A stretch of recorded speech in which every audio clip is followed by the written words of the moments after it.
Hello friends, welcome to our YouTube channel Chemistrypedia. और आज हम स्टडी करने जा रहे हैं सॉलिड स्टेट का लेक्चर नंबर 13, जिसमें हम पढ़ेंगे location of tetrahedral and octahedral voids. So friends, आज का जो हमारा टॉपिक है उसमें हम face centred cubic unit cell के अंदर टेट्राहेड्रल वर्ड्स को और ऑक्टाहेड्रल वर्ड्स को लोकेट करने जा रहे हैं। तो उसके लिए हमने एक डायग्राम भी जो है प्लॉट किया है। और आप सबको पता है कि फेस सेंटर्ड यूनिट सेल के अंदर पार्टिकल्स कॉर्नर्स के साथ साथ हर एक फेस के सेंटर पर प्रेजेंट होते हैं। और क्योंकि एक क्यूब के 6 फेसेस होंगे, इसलिए हमें हर एक फेस सेंटर पर एक पार्टिकल मिलेगा, यानी टोटल 8 पार्टिकल्स जो हैं वो प्लेस किए जाते हैं किसी क्यूब के कॉर्नर्स पर, और 6 पार्टिकल्स को प्लेस किया जाता है क्यूब के फेस के सेंटर्स पर।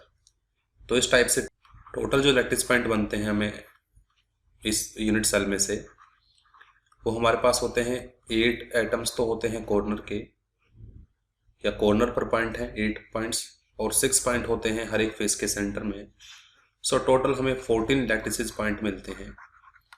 और जब हम कंट्रीब्यूशन चेक करते हैं इन पॉइंट्स पर प्रेजेंट पार्टिकल का, तो फेस सेंटर्ड यूनिट सेल के अंदर जो रैंक निकल कर आता है, जो टोटल कंट्रीब्यूशन आता है, वो सिर्फ 4 आता है, जिसमें एक पार्टिकल कॉर्नर पर प्रेजेंट कंट्रीब्यूट करता है। टोटल 8 पार्टिकल्स में से सिर्फ 1 पार्टिकल, और 3 जो पार्टिकल्स हैं जो फेस के सेंटर्स पर प्रेजेंट हैं, उनका जो कंट्रीब्यूशन आता है वो 3। सो टोटल हमारे पास जो रैंक बनता है फेस सेंटर्ड यूनिट सेल का, वो बनता है 4। और जैसा कि हम जानते हैं कि अगर किसी एफसीसी, सीसीपी या एचसीपी लैटिस के अंदर n number of particles present हों, तो उसमें प्रेजेंट जो नंबर ऑफ टेट्राहेड्रल वर्ड होते हैं वो उसके 2 टाइम्स होते हैं, और जो नंबर ऑफ ऑक्टाहेड्रल वर्ड होते हैं वो नंबर ऑफ पार्टिकल्स के इक्वल ही आते हैं। तो क्योंकि यहाँ पर जो नंबर ऑफ पार्टिकल्स हैं, यानी इसका जो रैंक है वो रैंक 4 है, तो इसमें टेट्राहेड्रल वर्ड जो हमें मिलने चाहिए वो मिलने चाहिए हमें 8, और ऑक्टाहेड्रल वर्ड मिलने चाहिए उतने ही जितना इसका रैंक है, यानी कि 4। तो हम देखेंगे कि किस टाइप से कहाँ कहाँ ऑक्टाहेड्रल वर्ड प्रेजेंट है और टेट्राहेड्रल वर्ड प्रेजेंट है किसी भी face centred cubic unit cell के अंदर। तो आइए एक बार आप ध्यान से अगर इस डायग्राम को देखेंगे तो आप समझ सकते हैं। सबसे पहले हम कोशिश करेंगे टेट्राहेड्रल वर्ड को लोकेट करने की। सो किसी भी फेस सेंटर के किसी भी एक कॉर्नर पार्टिकल को आपको कंसीडर करके चलना है जब हम उसके toward present tetrahedral void check करेंगे। तो लेट कर लो, हमने इस अपर फेस का ये जो पीछे वाला कॉर्नर था जिसको हमने ब्लू कलर से रिप्रेजेंट किया गया है, वो कॉर्नर हमने सिलेक्ट कर लिया है। और आपको इस कॉर्नर के साथ 3 फेसेस दिखाई देंगे जो इस कॉर्नर के साथ टच कर रहे होंगे।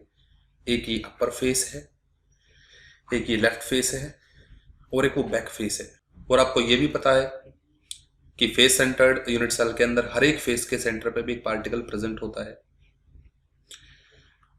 तो इस कॉर्नर के साथ में जो अपर फेस है उसके सेंटर पे भी हमें एक पार्टिकल मिलेगा, जो लेफ्ट की तरफ फेस है उसके सेंटर पे भी हमें एक पार्टिकल मिलेगा, और जो बैक फेस है उसके सेंटर पे भी हमें पार्टिकल मिलेगा।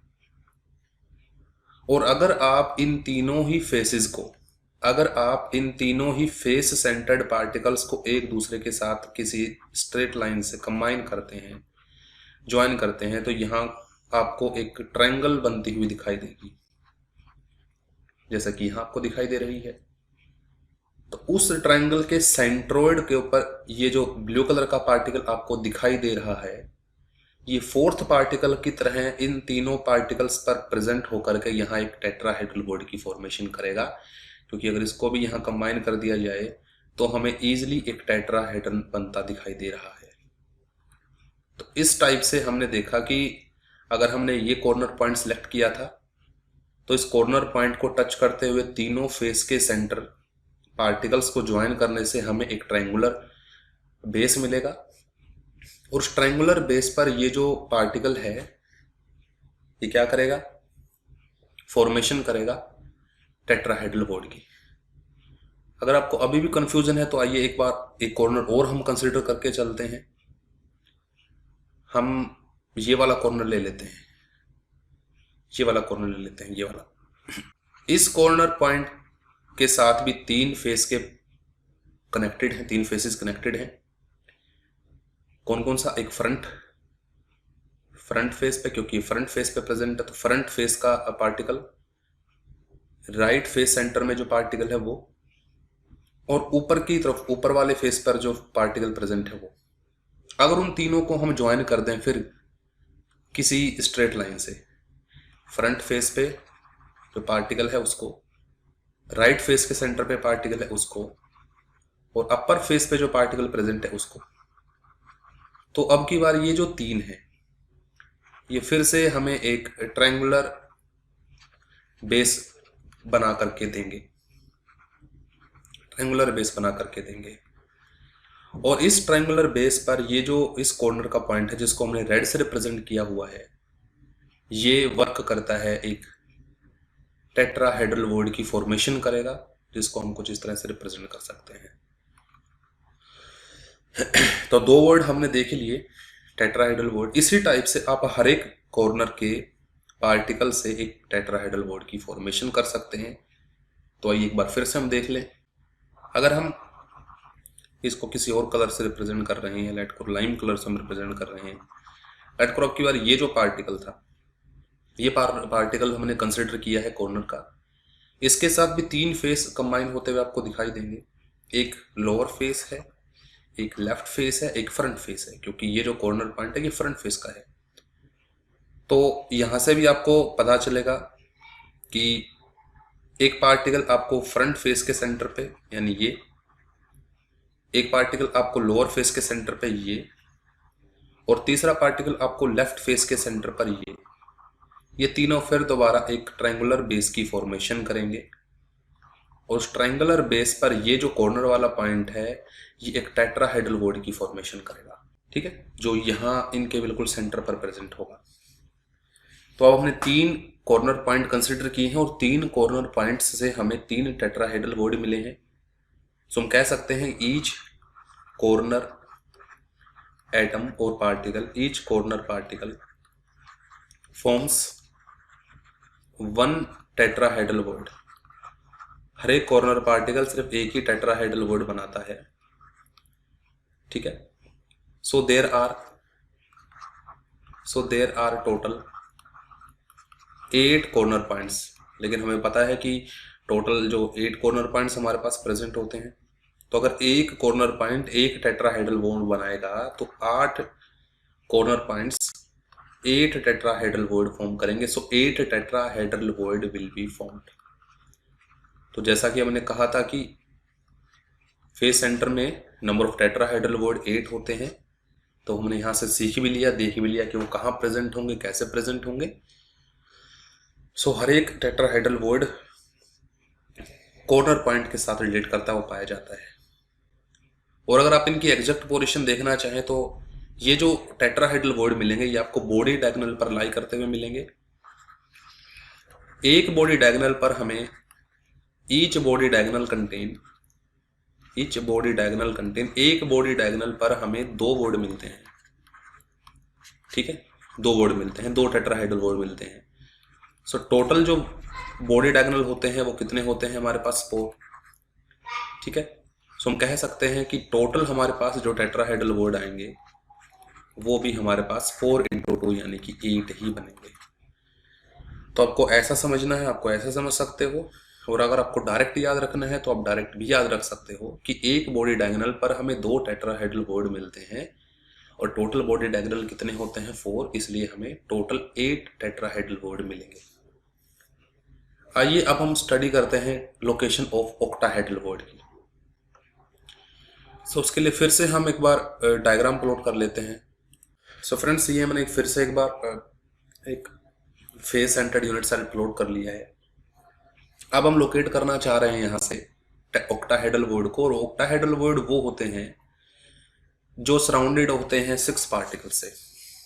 ठीक है, ऑक्टाहेड्रल वॉइड होते हैं जो 6 पार्टिकल से सराउंडेड होते हैं। टेट्राहेड्रल वॉइड वो होते थे जो 4 पार्टिकल से सराउंडेड होते थे। ऑक्टाहेड्रल वॉइड वो हैं जो 6 पार्टिकल से सराउंडेड होते हैं। तो अगर हम ऑक्टाहेड्रल वॉइड को लोकेट करने की यहाँ कोशिश करेंगे तो हमें ऐसे 6 पार्टिकल देखने हैं जो कंबाइन होने के बाद हमें एक ऑक्टाहेड्रन देंगे और उसके सेंटर पर हमें मिलेगा एक ऑक्टाहेड्रल वॉइड। तो आपको पहले मैं बता दूं कि फेस सेंटर्ड यूनिट सेल के अंदर इन FCC 1 octahedral void is present at body center। एक octahedral void तो प्रेजेंट होता है बॉडी के सेंटर पर। एंड अदर 3, क्योंकि टोटल जो टेट्राहेड्रल वॉइड थे वो तो 2 टाइम्स होंगे नंबर ऑफ पार्टिकल्स का, ऑक्टाहेड्रल वॉइड उतने ही होंगे जितने पार्टिकल होते हैं। तो क्योंकि FCC का रैंक हमारे पास 4 आता है तो इसमें ऑक्टाहेड्रल वॉइड भी हमें 4 ही मिलेंगे। सो एक ऑक्टाहेड्रल वॉइड जो है वो प्रेजेंट होता है बॉडी सेंटर और बाकी के जो 3 वॉइड होते हैं वो प्रेजेंट होते हैं एज सेंटर पर। तो हम यहाँ डिटेल में पढ़ेंगे कि कैसे वो एज सेंटर पर प्रेजेंट होंगे और कैसे एक वॉइड बॉडी सेंटर पर प्रेजेंट होगा। सो फ्रेंड्स, आपको ये 4 पार्टिकल दिखाई दे रहे हैं, एक अपर, एक फ्रंट फेस का, एक बैक फेस का, एक लेफ्ट फेस सेंटर पार्टिकल और एक राइट फेस सेंटर पार्टिकल। अगर इन चारों को हम कंबाइन कर देते हैं तो यहां आपको एक स्क्वायर बेस मिलेगा। ठीक है, इस तरह से हमें क्या मिलेगा, एक रेक्टेंगुलर एक स्क्वायर बेस मिलेगा।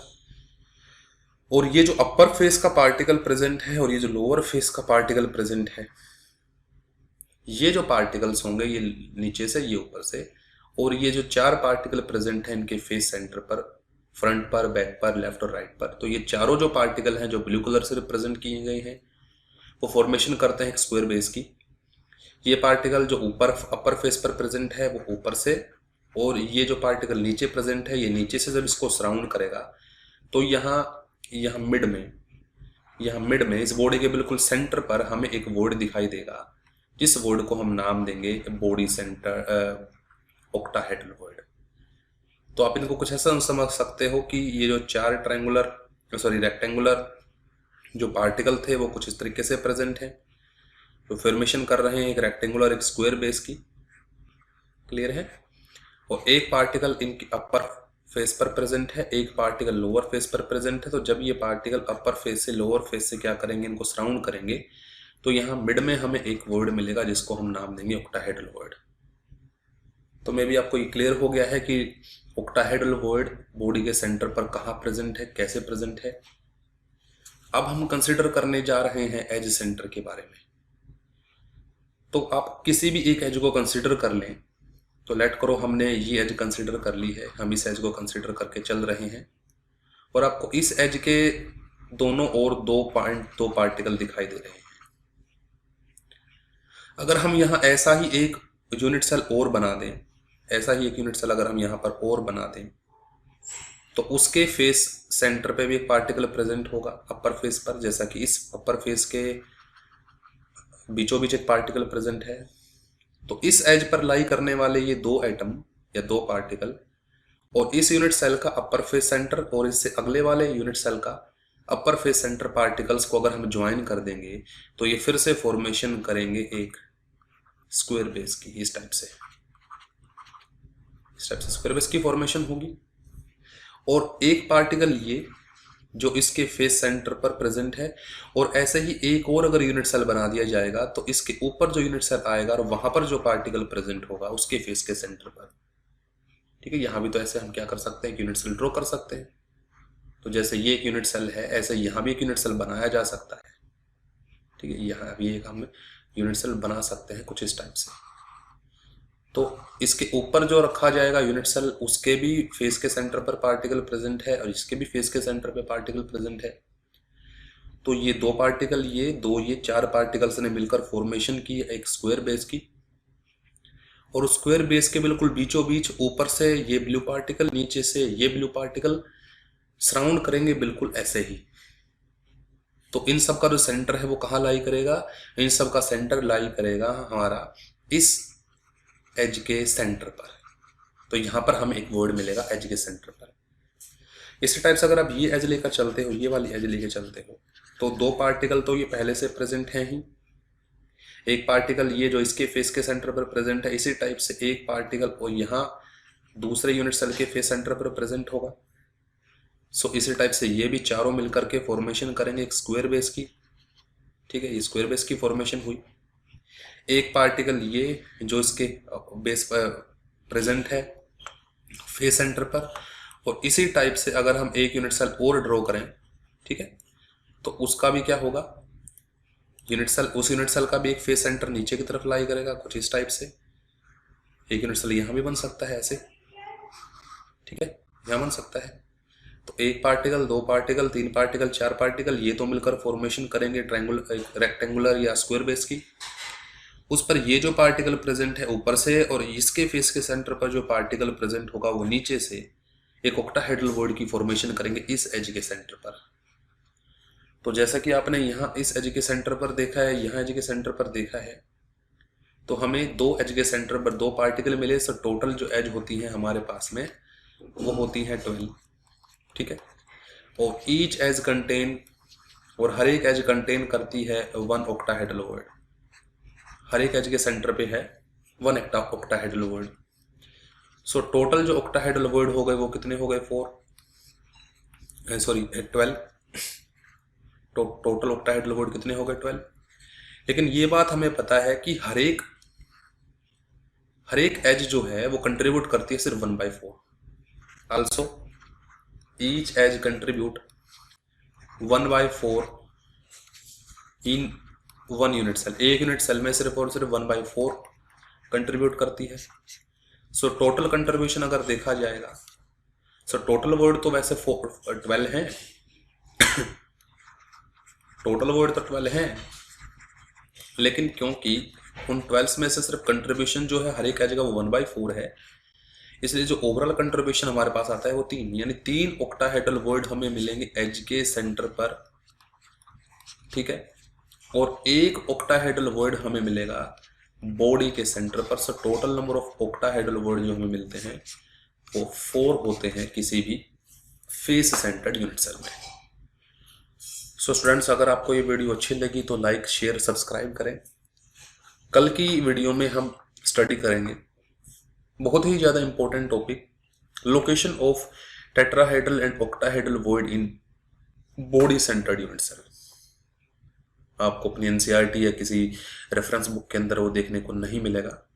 तो कल उसको हम डिटेल में स्टडी करेंगे कि बॉडी सेंटर या बॉडी सेंटर्ड यूनिट सेल के अंदर कहाँ कहाँ ऑक्टाहेड्रल और टेट्राहेड्रल वर्ड प्रेजेंट होते हैं, ठीक है, और उनके क्या क्या पैरामीटर्स हैं, क्या वो टेट्राहेड्रल ऑक्टाहेड्रल वर्ड रेगुलर होते हैं, इर्रेगुलर होते हैं, वो सब चीज़ें हमें वहाँ डिस्कस करनी है। So thank you friends.